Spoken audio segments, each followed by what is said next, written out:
Здорово, с вами Дюха. Придя в себя после прохождения невероятной 4-й части, я в очередной раз захотел окунуться в Fallout. А поскольку я прошел все основные фоллочи, выбор пал на Fallout Sonora. Sonora, как и пройденная мной ранее Невада, это полноценная игра на движке второго Fallout, а не просто какой-то маленький мод. Разработал Сонору уже знакомый нам Александр Пашилюжин и еще несколько человек. Как и в случае с Невадой, Сонора пытается не идти вразрез с сюжетом оригинальных частей. Понятно, что все равно это не канон, но кого это волнует, когда Сонора дарит тот самый классический Fallout Experience. Действие игры проходит в пустыне Сонора, расположенной на территории вдоль американо-мексиканской границы.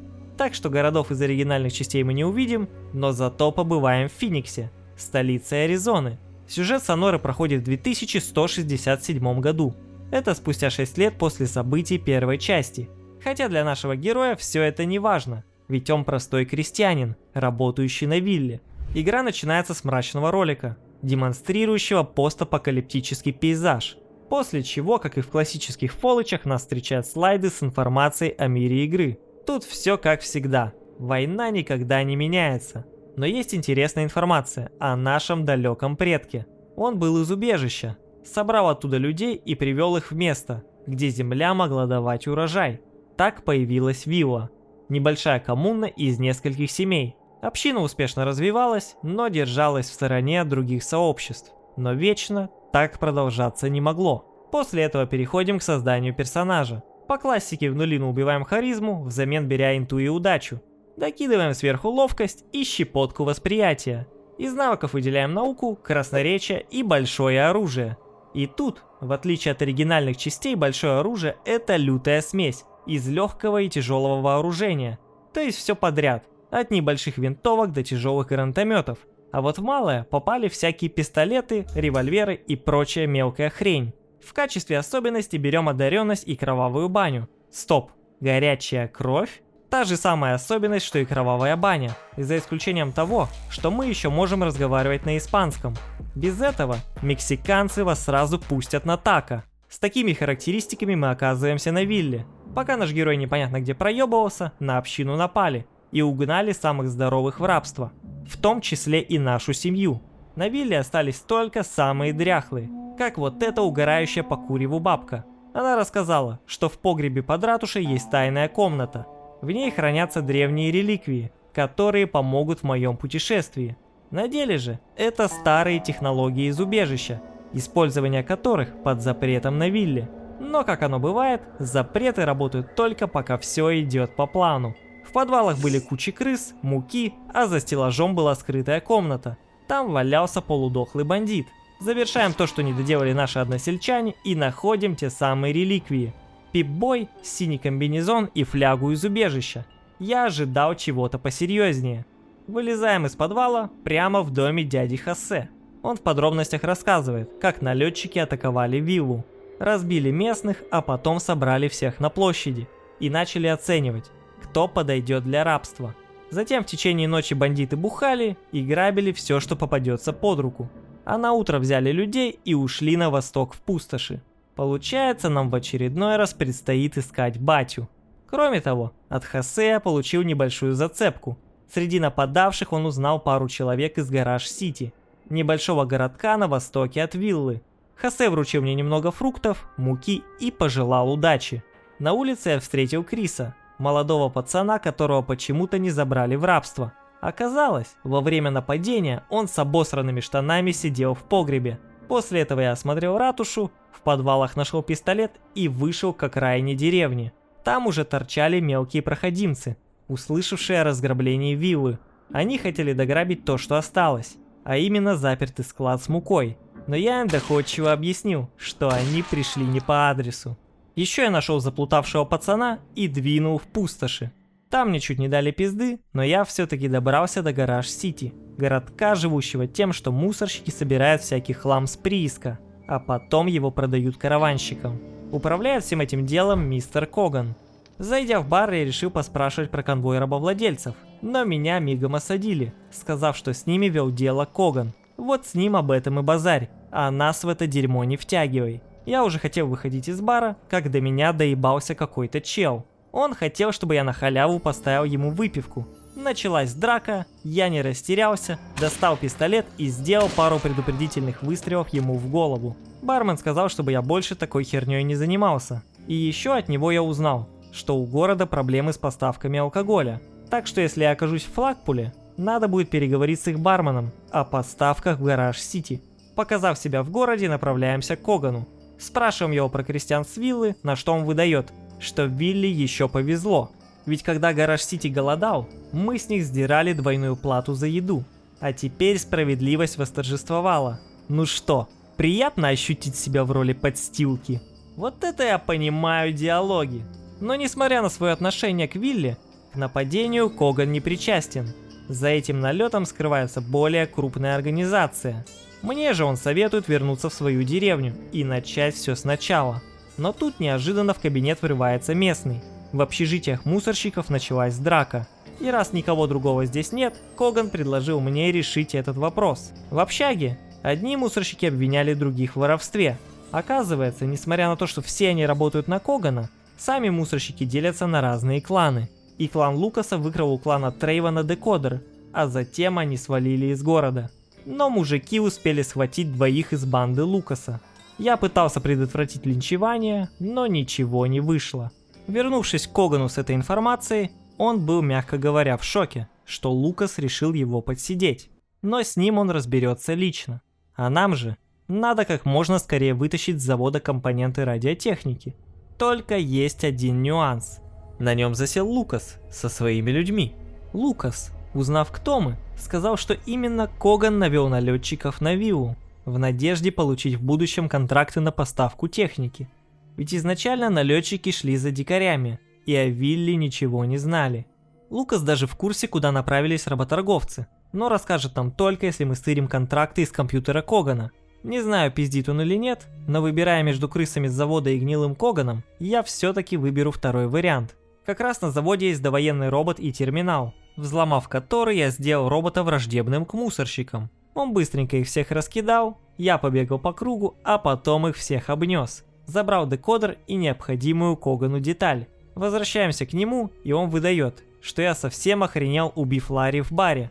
Вот это ты вовремя опомнился. Ладно, хоть он был тем еще мудаком. Так что Коган закроет на это глаза. Рассказываем, что избавились от Лукаса и отдаем деталь. Осталась последняя часть дела – завершить сделку с заказчиком. Вместе с Коганом и еще парой ребят приходим навстречу. Все проходит по маслу, Коган выплачивает мою долю и говорит, что конвой с рабами ушел в Флагпул. Кроме всего этого, я помог мужику, трейлер которого облюбовали койоты, а в лазе под трейлером лежал сварочный аппарат, украденный у другого местного. Так еще там стоял станок для чеканки фальшивых крышек. Сварочный аппарат я, конечно, вернул и надавил на фальшивомонетчика, так что ему пришлось отстегнуть мне немного деньжат. Теперь можно двигать в Флагпул. По дороге я наткнулся на странный караван, возглавляемый человеком в рясе. Точно такой же, как у чадов собора. Он был готов ответить на один мой вопрос. Я спросил, что они такое перевозят, на что мужик в балахоне ответил, что это артефакт, выходящий за пределы моего понимания. После такой встречи без приключений добираемся до Флагпула, города работорговцев, хотя сами они себя называют наемниками, а вкалывающих на урановой шахте рабов преступниками. За счет этой шахты город и существует, да и обычные жители не брезгуют тем, чтобы купить себе рабов в качестве слуг. В общем, местечко крайне депрессивное. Некоторые шахтеры уже вообще готовы умереть, лишь бы прекратить эти мучения. Поболтав с барменом, я писанулся доставить еды администратору шахты. От администратора узнаем, что самый главный в городе Рой Фабер. Он предводитель наемников, и ему принадлежит шахта. Кроме того, на шахте есть проблемы. Сломался робот-бурильщик, а в туннелях завелись грызуны, нападающие на рабочих. От кротокрысов я избавился, но в конце шахты еще были рабочие, отрезанные завалом от выхода. Пробиться к ним без взрывчатки не выйдет, а администратор мне ее не выдает. Так что придется со всем этим повременить. Зайдя в один из домов в жилом районе, я встретил последователя священного огня. Они верят в то, что мир порожден священным огнем, тем самым, который уничтожил цивилизацию. И теперь Они построят новый мир, лишенный ошибок и пороков прошлого. При этом какой-либо конкретики проповедник Хирам не говорит, кроме того, что они собирают уран во славу священного огня. Получается, именно для них наемники Фабера добывают уран. Штаб-квартира огнепоклонников находится в Фениксе, самом большом городе в регионе. Помимо своих россказней о вере, Хирам просит помочь с богохульщиком, устраивающим всякие пакости, такие как рисование крестов, пачкание грязью дверей и даже устраивание поджогов. Я подкараулил ночью этого шалопая, он сказал, что я тоже сектант, и диалог свернул куда-то не туда. Благо культиста такой исход устроил. Чтобы хоть как-то разжиться крышками, я подрядился выбить долг для бармена. Должником оказался Дэвис, один из наемников. Он решил, что раз он наемник, то он настолько крут, что ему не надо платить по счетам. Так что он послал меня нахуй. Идем к его начальнику Фаберу, тот сказал, что не будет влезать в наши разборки, так что я выбил из Дэвиса весь долг. Помимо этого, я напрямую спросил у Фабера про крестьян с виллы. Он подтвердил, что они здесь, в загоне для рабов. Просто каторжников уже не хватает для работ на шахте. Поэтому люди Фабера ходят в рейды за рабами. С его слов, благодаря урану с его шахты весь юг возродится, а жители моей деревни ускорят наступление прогресса. Но учитывая возникшие проблемы на шахте, я смог договориться, что если я восстановлю ее работу, он отпустит оставшихся крестьян. Возвращаем бармену долг, и он поручает мне сходить до лагеря охотников, поставляющих мясо. Они задержали поставку и не отвечают по радиосвязи. Проверив лагерь, вместо охотников я нашел кучу дикарей. Из охотников же выжил только один, которого дикари посадили в клетку. Вырезаем дикарей, освобождаем бедолагу и возвращаемся к бармену. За такую помощь он навсегда дал мне скидку в 50%. Но не одним баром Флагпул един. Еще в городе есть почтовая служба Sonora Express, занимающаяся небольшими доставками, письмами и прочей шелухой. Ну да, небольшими доставками. У заведующей почты недавно пропала сумочка. Ее украли соседские ребята, хотевшие помочь семье раздобыть крышек. Но в дамской сумочке почти ничего не было, кроме записной книжки. Поэтому они выбросили сумку неподалеку от входа в город. Отдаем записи и не сдаем ребятишек.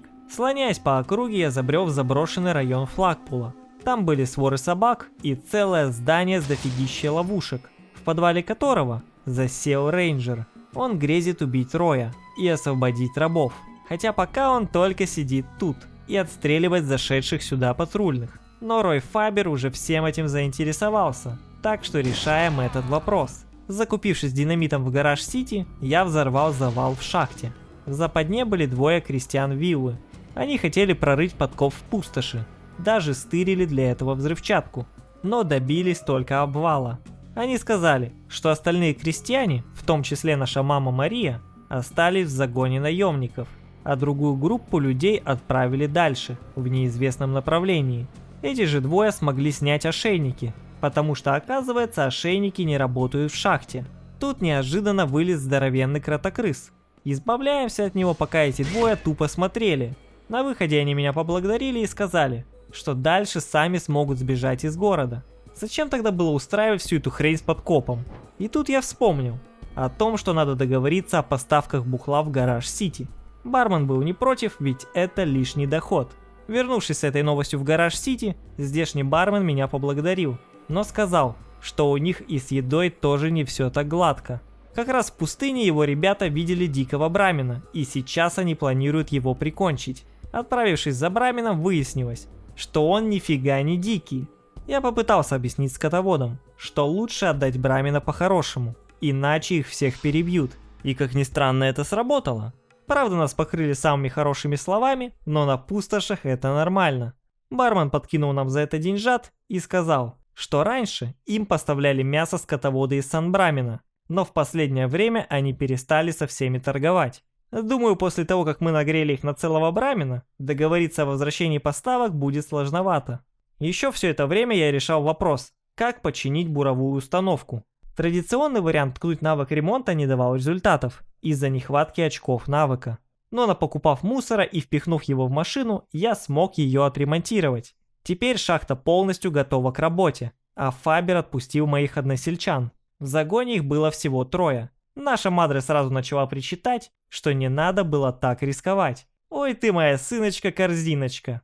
Но потом все-таки успокоилась. Оказалось, что всех остальных жителей, включая нашего отца, увели в Феникс. Мама с нами попрощалась и пожелала удачи в поисках Падре.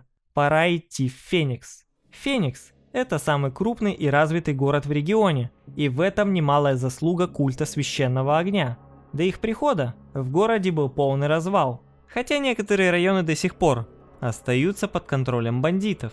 Первым делом в городе меня попытались ограбить, а потом к этому уже приступил я, занявшись уже знакомым нам делом – выбиванием долгов. В этот раз наш клиент – это посетитель казино. Он совсем опустился и спивается в трущобах. Найдя этого бедолагу, я начал трясти с него бабло, но у него уже ничего не было. К тому же в городе безработица, да и с ним из-за долгов никто не хочет иметь дел. Но у него есть план.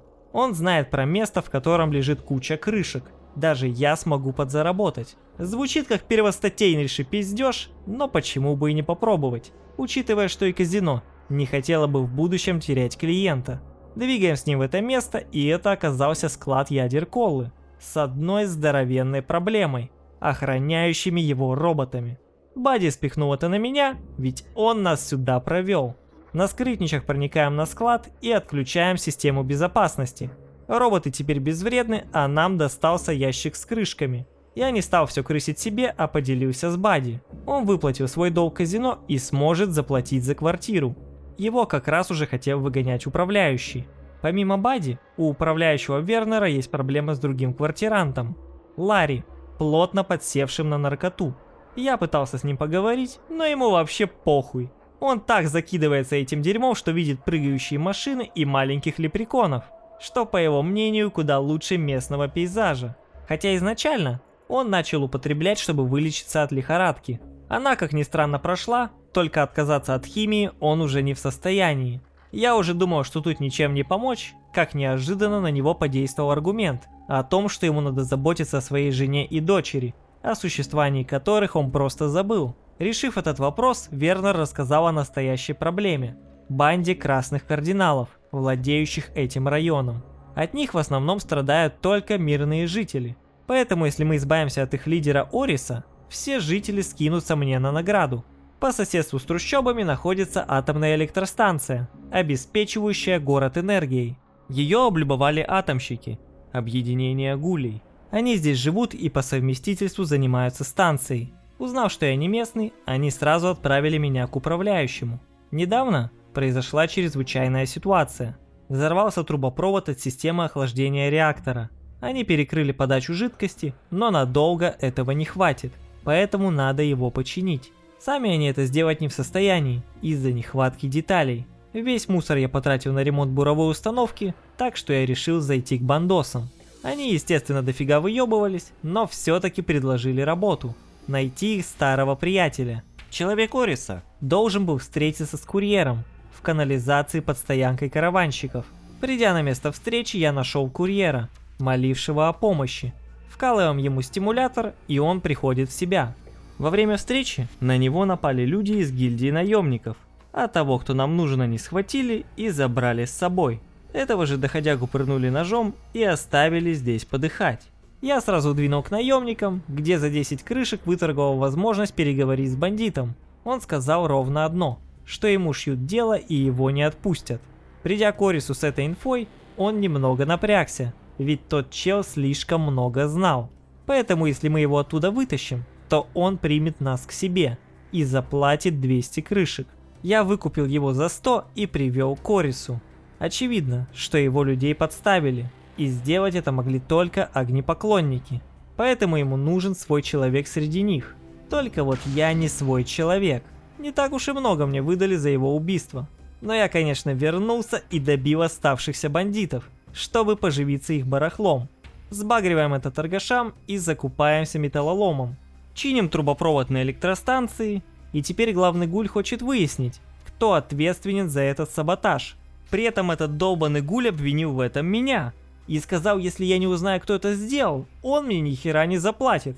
Мертвяк уже совсем охренел. Я поковырялся на нижних уровнях и нашел проход в канализацию. Там угрожаем бомжу, что если он не расскажет, кто здесь проходил, то ему будет полный пиздец. Он сходу накладывает штаны и рассказывает о проходящих тут красных кардиналах. Но еще с ними был один монах, Игуль Ральф. Как раз когда я работал на бандосов, они обмолвились об этом деле. А сектантам все это нужно, чтобы склонить атомщиков к менее выгодным контрактам. Рассказываем все это управляющему, он зовет к себе Ральфа, но тот устраивает бунт и запирается у контрольного пункта. Я пошел на переговоры, но они не увенчались успехом. Тогда я включил аварийную систему, убившую все, что было в той комнате. Управляющий Теодор меня благодарит и разрешает взять со склада награду. Только на улице меня уже поджидал последователь огнепоклонников с вопросом, зачем я все это сделал. Логично, что ради крышек. Отчего у монаха взорвалась жопа, и он пошел мне бить ебальник. После такого пора уже преисполниться и посетить собор священного огня. Там проходят проповеди и живут культисты. Они навешали мне лапши на уши о том, как благодаря им в городе появилась медицина, образование, наладилась торговля, была введена крышечная валюта, да у них, даже есть собственная библиотека. Уже спешу заполнять бумаги и вступать в их секту. Очевидно, что от них воняет каким-то говном, но вот каким именно, нам еще предстоит выяснить. В тронном зале я встретился с их предводителем Аароном, повелителем Феникса. От него я узнал, в чем смысл их веры, кроме принятия атомной войны как божьего провидения. Их церковь хочет объединить и сплотить земли на благо выживания. Для этого надо переосмыслить древние технологии, возродить ядерную энергию и обучить людей грамоте. А связь с работорговцами лишь вынужденная мера, чтобы прийти к возрождению. Сами же они никому не порабощают, а только платят за это наемникам. Как удобно, когда самим не надо мараться. Особенно мне понравилась фраза про единое знамя, единую страну. Единый народ! Как все это хорошо перекликается с тем, что говорил Создатель, руководящий чадами собора. Но я все же спросил, как к ним можно вступить? Для этого нужно, чтобы за нас поручился один из последователей. Ну и про крестьян с виллы он, конечно же, ничего не знает. Чтобы вступить в их культ, я задонатил целых 300 крышек проповеднику из Флагпула. После этого он согласился написать рекомендательное письмо в храм. Я вернулся в собор с письмом, где меня сразу же приняли, и в качестве первого поручения попросили выяснить, кто стоит за нападениями на проповедников. Подробнее об этом мне поведал Габриэль, тусующий около городских ворот. В последнее время на культистов начали активно нападать в городе. Вначале пытались убить Габриэля во время проведения казни, потом бандиты расстреляли монахов около казино, и последнее – это убийство проповедников в трущобах. Они отправились туда прославлять их веру, а потом их всех нашли повешенными на столбах. Больше он ничего не знает. Свое расследование я начал с того, что за 10 крышек спросил местного о расстреле последователей рядом с Казинычем. Он рассказал, что монахов убили люди в балаклавах. Они из ниоткуда появились и также быстро исчезли. В трущобах мне рассказали аналогичную историю, как люди в масках устроили казнь культистов. Что делать дальше мне было неясно, так что я решил вернуться в храм.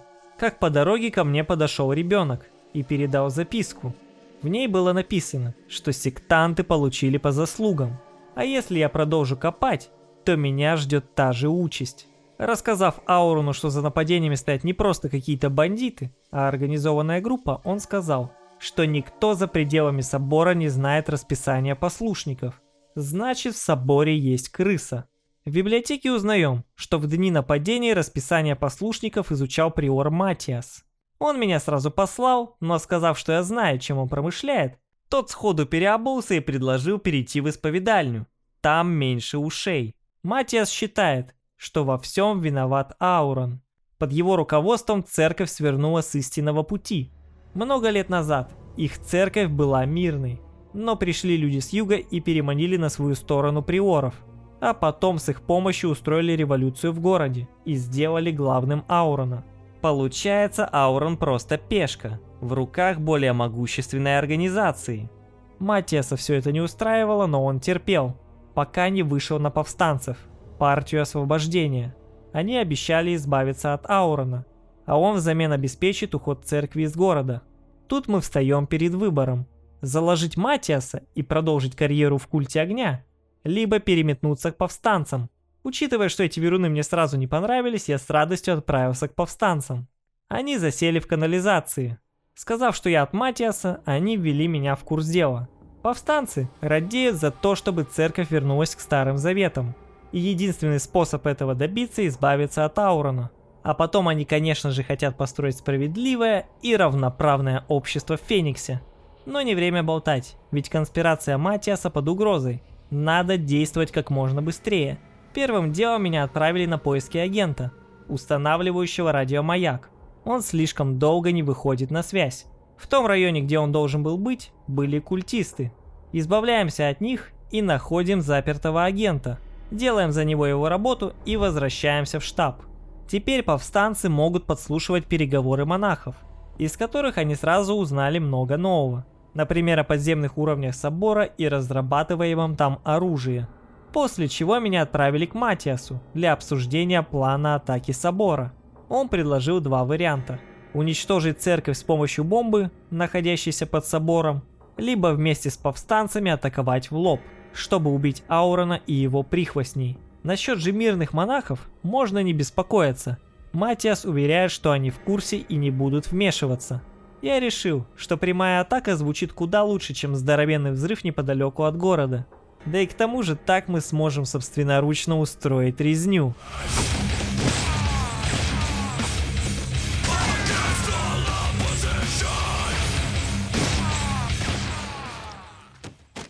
Убив Аурона и забрав его ключ от подземной части собора, спускаемся вниз, и там было целое убежище, давно захваченное огнепоклонниками. Прорываемся внутрь, и там уже находим всю информацию о перемещениях рабов, в том числе и про крестьян виллы. Их отправили в поселение под названием Тусан. На самом нижнем уровне в кресле смотрителя сидел Улис Грант, но все его называют Советник. Это он через Аурона руководит культом. Убить его у меня никак не получалось, и тогда я придумал гениальное решение – встать как можно дальше от него и начать стрелять оттуда. Он перестал в меня попадать, а я нет. Из его терминалов я узнал, что весь культ огня был создан искусственно, по образу чадов собора. Благодаря этому их хозяева могли через культ руководить городом, не выходя при этом из тени. В планах было расширение зоны влияния до Сан-Брамина, поиск рабочего Гекка, исследование других убежищ и создание бомбы с помощью деталей, изготовленных в Тусане. Именно жестянщики из Тусана занимаются восстановлением старой техники, в том числе станками из Флагпула. Но кто стоит за всем этим? Информации так и нет. На этом у меня на сегодня все. С вами, как всегда, был Дюха. Не забывайте подписываться. Всем удачи и до новых встреч!